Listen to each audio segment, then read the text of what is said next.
il y a certaines communautés, oui, qui sont des communautés, par exemple, de référence, si on peut dire ainsi, ou alors des communautés qu'on peut copier, voilà, qu'on peut copier le bon exemple, quoi. Il y a la communauté en Belgique, on a par exemple la communauté marocaine. Oui. C'est une communauté qui a certaines valeurs que quand tu regardes, c'est comme si elle transmet ces valeurs de génération en génération.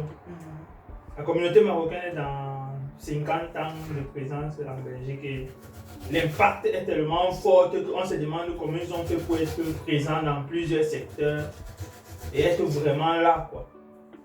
Non, ça se voit. Hein.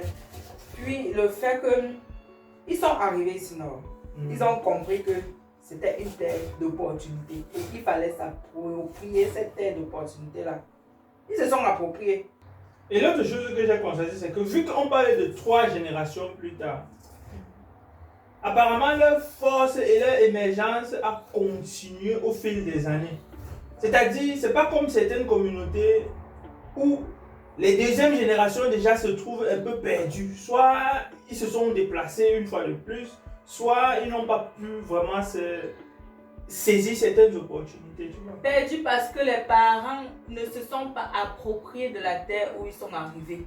Les parents sont restés dans l'esprit que leur terre, c'est là où ils sont nés. Ils ne se sont pas appropriés où ils sont. Les enfants, qu'est-ce qu'ils copient? Ce que les parents, le reflet des parents. Ton père pense que c'est mieux de te concentrer sur ton travail parce que en dehors du travail, là, tu ne peux rien. Si tu dis par exemple que je vais m'intégrer dans un groupe politique, entre en Afrique, si tu veux faire la politique, tu viens chez les blancs faire la politique. Ça devient effrayant.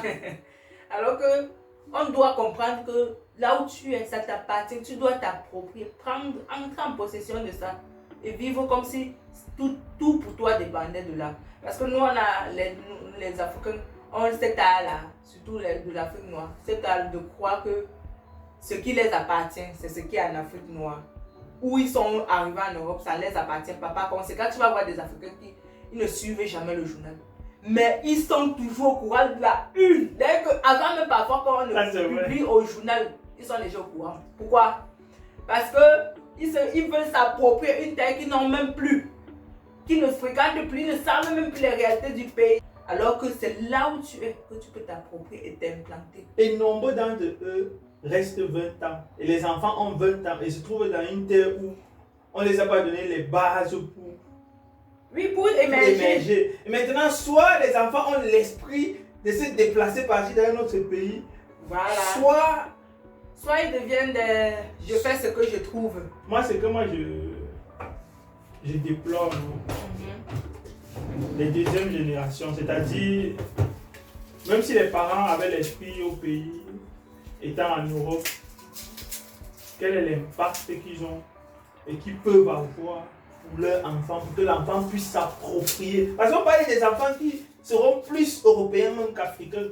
Un enfant qui naît ici ou qui arrive ici à 4 ans ou à 5 ans, il sera plus africain qu'européen. Plus européen qu'africain. Plus européen qu'africain. C'est déjà ça qu'il faut comprendre. Comment changer la mentalité de nos enfants pour qu'ils se sentent assez européens. C'est déjà faire comprendre à cet enfant-là que les réalités de ce pays, tu dois connaître.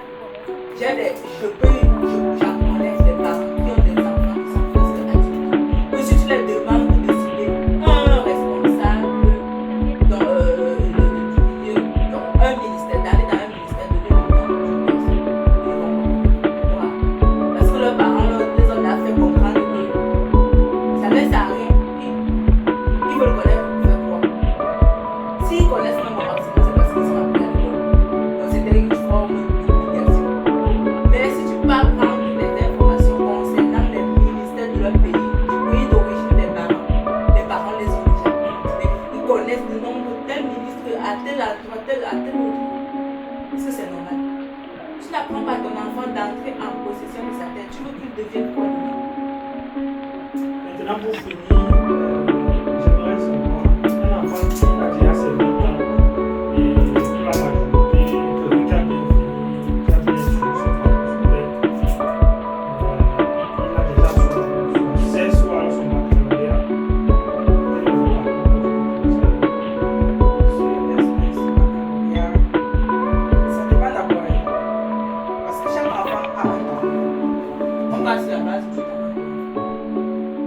il est capable de faire quoi. Il sait faire quoi sans se sentir mal. Tu vas d'abord sur cette base-là.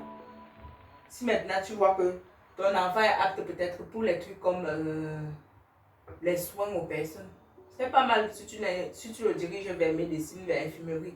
Mais ce que je veux quand même que les gens comprennent, c'est que on ne doit pas limiter nos enfants par nos propres limites. Ça veut dire quoi? Si moi, je suis arrivée en Europe, j'ai pu être que aide-soignant. Je dois être capable de pousser mon enfant qu'il soit plus que ce que j'ai pu être. La difficulté de certains parents africains, c'est que quand ils arrivent et qu'ils ont atteint certains niveaux et qu'ils ont eu du mal à atteindre ce niveau-là, ils ne veulent plus que leurs enfants rêvent parce qu'ils se disent qu'ils sont en train de les protéger. Tu vas vouloir être médecin, mais demain, quand tu vas chercher le travail, tu ne vas pas trouver parce que certains ne veulent pas un médecin noir. Directement, on bloque l'enfant. Il veut faire médecine. Non, non, non, non, non, non. Va faire infirmerie. Là-bas, au moins, ça nous accepte. Ou va faire aide-soignant. Pourquoi bloquer l'enfant? Tu laisses l'enfant suivre son chemin et ses difficultés, il va assumer. Ce qui est sur vos réalités ne seront jamais les mêmes parce que les époques changent, les mentalités changent aussi. C'est ça.